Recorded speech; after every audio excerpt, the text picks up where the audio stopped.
दोस्तों नमस्कार, आप सभी का स्वागत है फिर से एक नई वीडियो में। दोस्तों आज की वीडियो में हम चर्चा करेंगे। मैं संतोष कुमार खटीमा से मेरे रिलेशन में किसी को धारा 302 में ज़बरदस्ती फंसाया गया, जिससे मैं बहुत परेशान हुआ और मैंने फिर प्रज्ञा यूवर ऑन राइट को कांटेक्ट किया, जिससे मुझे बहुत हेल्प मिला। Thank you so much Pragya your on right. अधिकतर जो पूछे जाने वाला सवाल है वो ये है कि मेरे पिताजी ने टोटल संपत्ति बड़े भाई को दे दिया, मेरे पिताजी ने टोटल संपत्ति छोटे भाई को दे दिया, या मेरे पिता ने जो है कि टोटल संपत्ति मेरी बहन को दे दिया, तो अब इसमें हम क्या करें। अधिकतर लोगों का सवाल ये भी है कि मेरे पिताजी ने जो है कि ज़्यादा संपत्ति बड़े भाई को दिया, या उससे ज़्यादा जो कि संपत्ति छोटे भाई को दे दिया, या मुझसे ज़्यादा संपत्ति जो है कि मेरी बहन को दे दिया और हमें संपत्ति कम दिया है। तो आज इसी टॉपिक पे हम चर्चा करने वाले हैं। लेकिन आपसे रिक्वेस्ट, अगर आप इस चैनल पर पहली बार आए, चैनल को सब्सक्राइब कीजिए, साथ ही बेल नोटिफिकेशन ऑन जरूर कीजिएगा। और इस वीडियो को देखने के बाद में अगर आपके मन में किसी प्रकार कोई सवाल है, अगर आप कुछ पूछना चाहते हैं, तो चैनल को सब्सक्राइब करके कमेंट बॉक्स में अपने सवालों को पूरा डिटेल से लिख के उसका स्क्रीनशॉट लेके 9456175575 पे व्हाट्सएप कीजिए। आपके कमेंट का जवाब आपको तत्काल दिया जाएगा।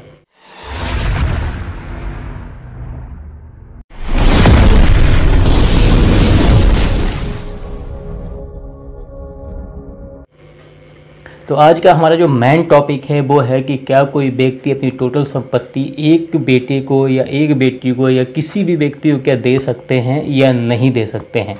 तो सबसे पहले हम यहाँ पे ये जानना चाहेंगे कि संपत्ति कितने प्रकार की होती है।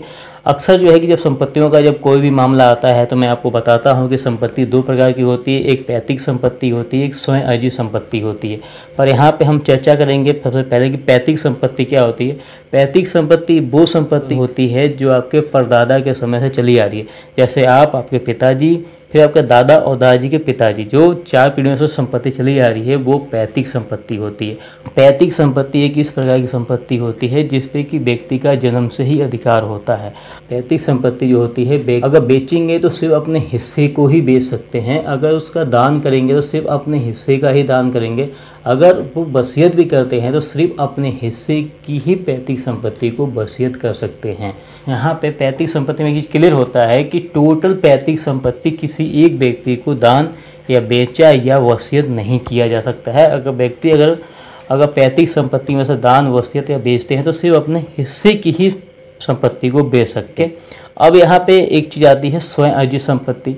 स्वयं अर्जित संपत्ति की इस प्रकार की संपत्ति होती है जो किसी व्यक्ति ने अपने जीवन काल में अपनी कमाई से, अपनी मेहनत से, अपने कमाए हुए पैसे से ज़मीन खरीदा, यानी गाड़ी खरीदा या बंगला खरीदा या जो भी कुछ खरीदा, वो इनकी स्वयं अर्जित संपत्ति है। तो उस स्वयं अर्जित संपत्ति के जो मालिक है वो खुद ही होते हैं जिन्होंने उस संपत्ति को खरीदा है। अब वो संपत्ति चाहे किसी एक व्यक्ति को दान कर दें, चाहे वो संपत्ति बेच दें, चाहे वो संपत्ति किसी को वसीयत कर दें, आप उसमें उनको रोक टोक नहीं सकते हैं। लेकिन जिस व्यक्ति ने स्वयं अर्जित संपत्ति को इकट्ठा किया, अगर उस व्यक्ति का बिना उस ज़मीन को बेचे, बिना उस ज़मीन का वसीयत किए हुए, बिना उस दान किए हुए अगर उस व्यक्ति की मृत्यु हो जाती है तो उनके जितने भी बेटे हैं या जितनी भी उनकी बेटियां हैं, उसमें वो जो संपत्ति है, हिंदू उत्तराधिकार नियम 1956 के हिसाब से जो है कि सब में समान बटेगा, सब में जो है कि बराबर उसमें हिस्सा लगेगा, ना कि उसमें कोई ये नहीं कहेगा मैं ज़्यादा लूँगा तो मैं कम लूँगा। अब यहाँ पे बात हो रही थी कि क्या कोई व्यक्ति अपनी टोटल संपत्ति किसी एक व्यक्ति को दान दे सकते हैं या बेच सकते हैं या वसीयत कर सकते हैं। तो जी नहीं, ऐसा नहीं हो सकता, क्योंकि अगर पैतृक संपत्ति अगर व्यक्ति दान करता है तो सिर्फ अपने हिस्से की संपत्ति दान कर सकता है। तो इस हिसाब से ये है कि पैतृक संपत्ति, टोटल पैतृक संपत्ति किसी एक व्यक्ति को दान नहीं दिया जा सकता है और ना ही टोटल पैतृक संपत्ति किसी एक व्यक्ति को दी जा सकती है। स्वयं अर्जित जो संपत्ति है वो उस व्यक्ति के ऊपर निर्भर करता है जिन्होंने उसको खरीदा है।